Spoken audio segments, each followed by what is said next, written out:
of government contracts to other companies for execution. The fake company, named GHOne Enterprise, was created by Manasseh to buy contracts from the TDL Group. After meeting with Thomas Amwa, General Manager for TDL Group, he asked GHOne Enterprise to pay a non-refundable 5,000 Ghana cedis fee for registration. Interested in the project. Actually, some have dropped checks. Okay. But I am key to people like the project. Okay. Because if it goes wrong, it tarnishes the image of your company. Okay. Okay. So they are outstanding balance because the terms of it is very, very favorable. And everybody would want to do it. Okay. The contract. Yes, that's what I was going to ask. 158,000 dollars. 158,000. Okay. So you can read through. Okay.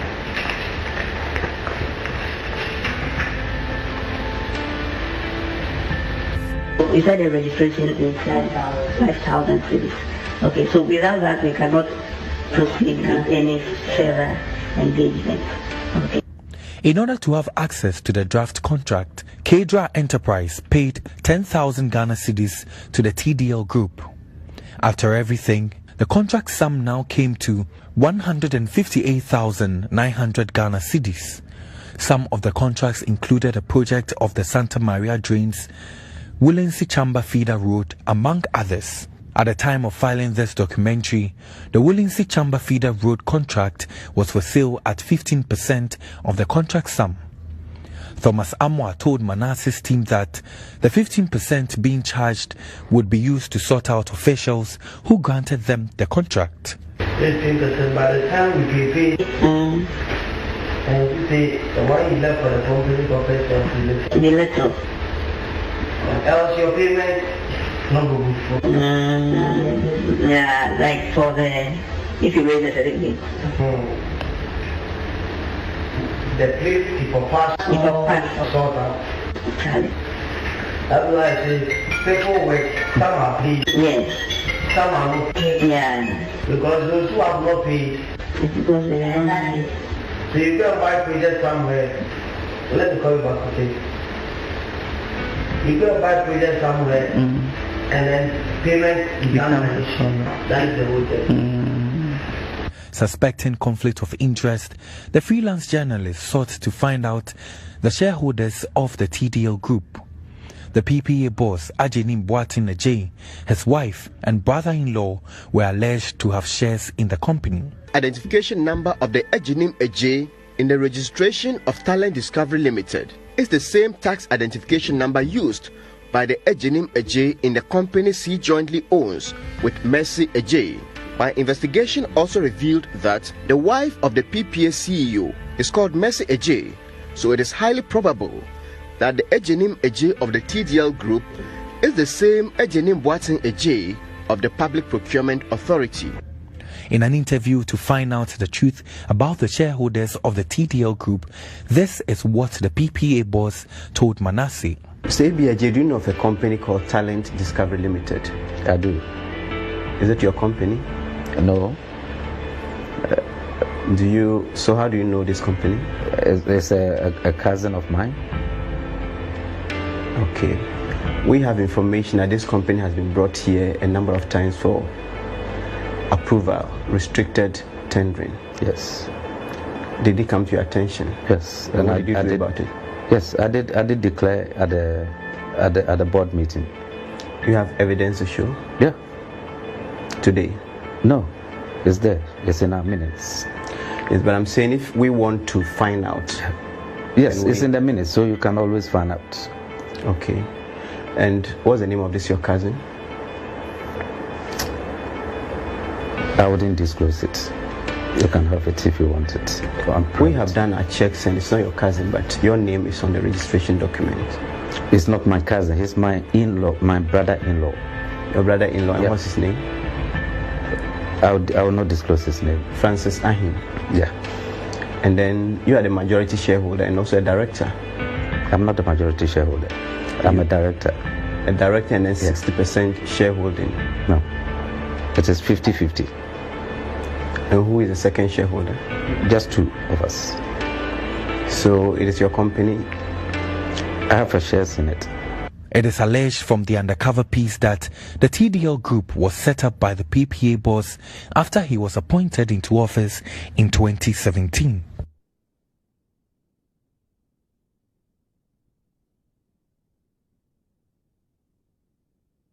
Well, quite a difficult situation there. Well, and just as the documentary aired, we had some buzzing information that President Nana Addo Dankwa Akufo-Addo has suspended from office with immediate effect the Chief Executive of the Public Procurement Authority, that's the PPA. You saw him on your screens a short while ago, Ejenim Boateng Eje. Well, I have a copy of the statement here. It's on your screens right now. I'll share bits and pieces with you. And it reads, the President of the Republic, Nana Addo Dankwa Akufo-Addo, has suspended from office with immediate effect the Chief Executive Officer of the Public Procurement Authority, PPA, Mr. A.B. Eje.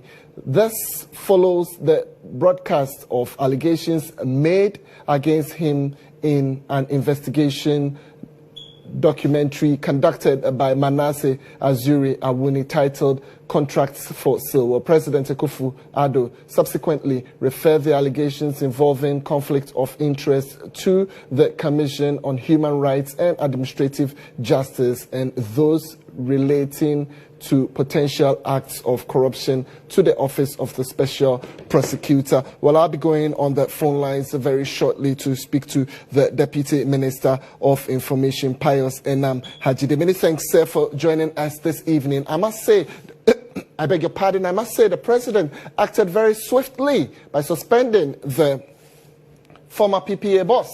What do you think? Well, thank you very much. Good evening to you and the cherished viewers of GHOne. You're right, like he does all the time in matters like this. His Excellency the President has acted decisively and quickly by moving to suspend the gentleman against whom allegations of all sorts have been made, and not only suspend, but does refer the gentleman to the appropriate and relevant institutions of the state that are properly closed with the mandate and authority to investigate the crimes that have been alleged with respect to conflict of interest, to the charge, and with respect to potential acts of corruption to the Office of the Special Prosecutor. And I think that His Excellency the President must be commended. He is leading from the front as far as the fight against corruption and immorality in public life is concerned. And he is living through to his promise to the people of Ghana that he will have every kind of investigation, that appears to have some credit to it.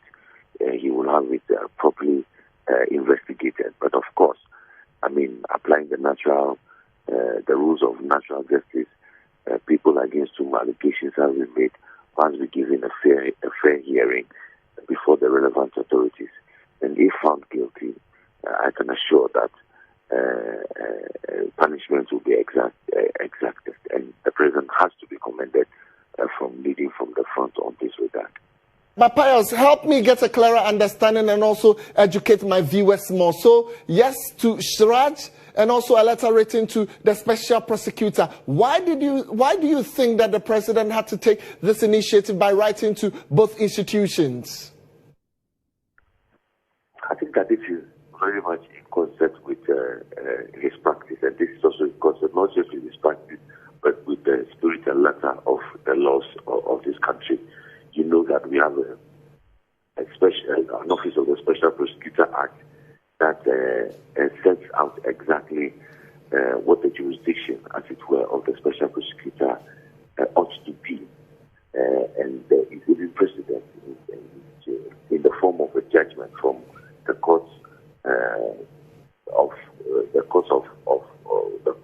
of this country, and that the Special Prosecutor has a certain jurisdiction relative to potential acts of corruption and people with a certain political exposure and so on and so forth. We also have regulations that have to border on conflict of interest, and those are also quite clearly vested in another institution of state, the Shraj.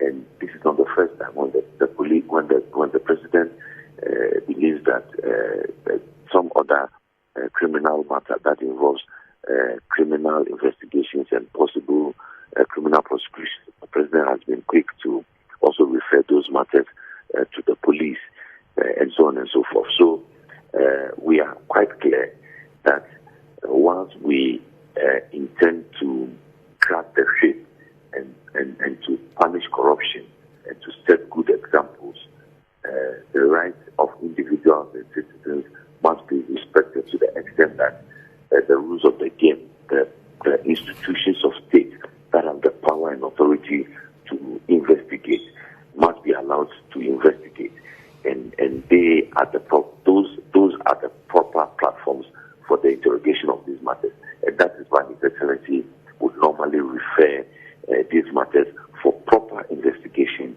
and possible prosecution if need be.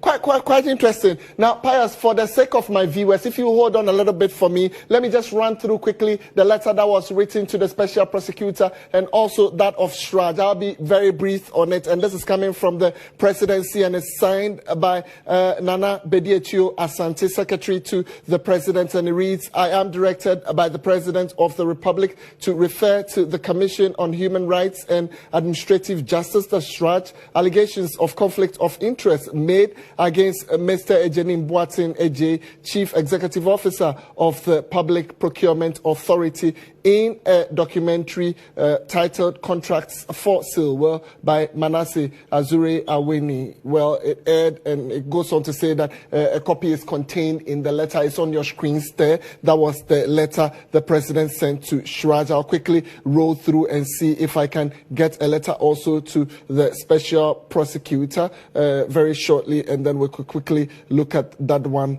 as well. But before then, let me just come back to you, Mr. Enam Hajide. So how would you respond to critics who just say that this is a glaring example that there is corruption in the Akufo-Addo-led administration, especially because we are not even over yet, or we've not gotten over issues with Charles BCU yet?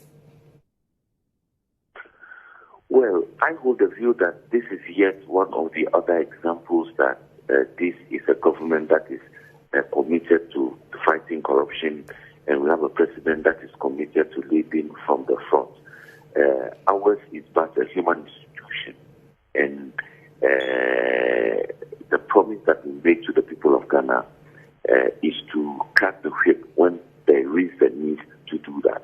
And this compares quite favorably, and it's a movement forward if you compare what our contemporary history has been as a country, where people who have been suspected or alleged of some of rather glaring or obvious acts of potential corruption and conflict of interest are not investigated, and they appear to be shelved or protected or covered up and so on and so forth.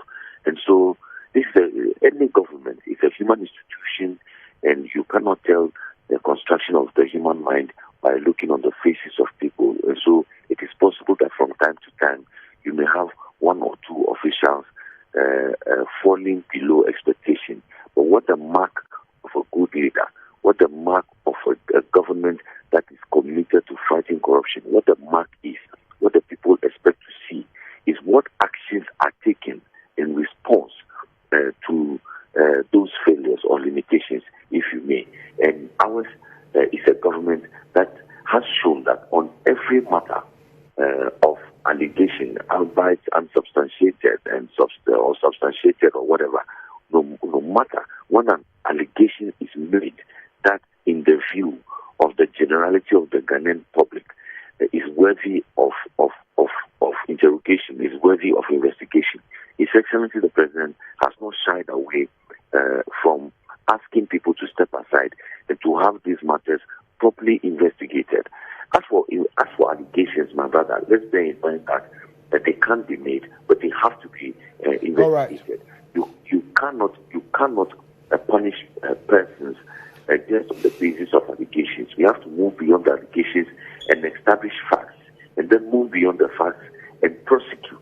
And it is only after prosecution that we can exact punishment. And I think that that's the right thing to do in any decent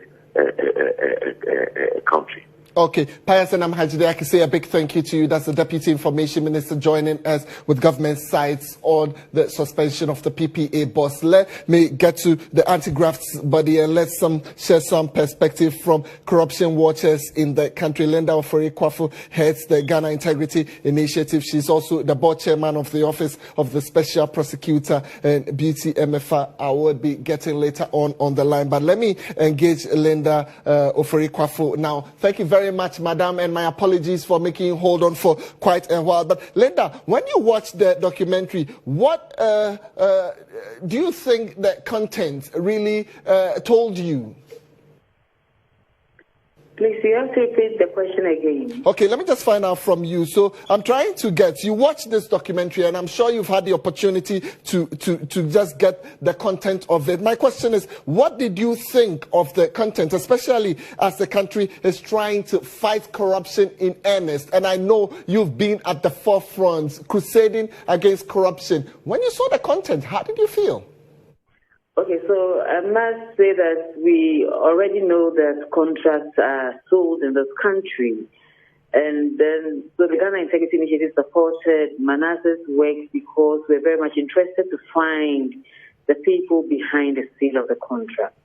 And when the findings came up, and we watched it just like any other Ghanaian, only yesterday evening, we were actually surprised, quite disappointed, that the professionals that we have put at the helm of affairs to ensure that the public procurement law is implemented effectively, rather the ones that are engaging in such acts that could be described as acts that amount to conflict of interest and acts that amount to corruption. So His Excellency the President immediately says, PPA boss, you are suspended. Rise to Shraj, and then rise to the Office of the Special Prosecutor. What more could the President have done? First of all, I think we have to commend the government and the President for taking swift action on the matter. And actually, we made this request in the morning, early hours of the day, when we were actually making our views known to the public on this issue. So we actually welcome the action that is taken by the government so far. You also realize that this evening, CSOs have come together to demand for more substantive action. And there is a reason why we are making such demands. In the past, such actions have been taken swiftly as well, but then we have actually ended up in a situation where such officials are cleared. In this particular documentary, you agree with me, there is so much information to the extent that it's very difficult for anybody to easily clear the person at the center of this saga. And so, for that matter, we are actually trying to mobilize support and push so that we can quickly get the institutions mandated by law to investigate conflict of interest. In this case, I'm making reference to Shraj, and the one that actually is mandated currently by the new Act, that's the OSP Act, Act 959, to investigate the aspect that borders on corruption and corruption related to procurement. So we are actually mobilizing to ensure that we get justice in this particular matter. Well, Linda, I know how you closely related to the Office of the Special Prosecutor also because of your role. Allow me share a letter that the President directed to the Office of the Special Prosecutor with my viewers shortly, and then I'll come back to you for some answers just in a jiffy. So just to hold on for me now, it reads, the office has been conducting preliminary investigations into, okay, I beg your pardon. So this is from Martin ABK Amidu to the PPA, suspended PPA boss, and it's titled Invitation to the Chief Executive Officer of the Public Procurement Authority and the Directors and Shareholders of Talent Discovery Limited and B Mobile Enterprise Limited to assist in investigations into procurement malpractices. Well, the title goes on and on. Let me share a bit of the details with you because of time. Now, the office has been conducting preliminary investigations into the suspected commission of corruption and corruption-related offences by the above-named limited liability companies and their directors and shareholders. Well, the matter of preliminary investigations has reached such a stage that instructions for a full investigation into possible procurement malpractices in the nature of corruption and corruption-related offences have been issued. Well, that's probably the PPA boss, suspended. You are being invited both as the Chief Executive Officer of the Public Procurement Authority and the Director and shareholder of the said company to assist in investigations. Then it goes ahead to quote the law that supports this, and it's from Martin ABK Amidu. Madam, you also